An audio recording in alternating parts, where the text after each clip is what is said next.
This is part 3 of the camper. That's what I did today. There was a lot of screw holes, so I put the weather shield on there in the corner. Gutted all that right there. Now I'm working on this part.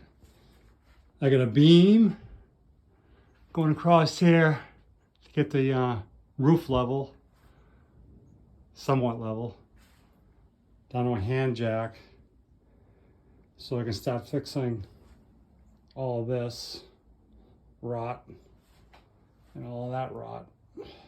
Take it all out, weather seal it, then start framing it up again.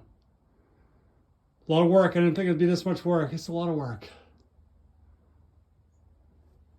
but it's getting there, slowly but surely.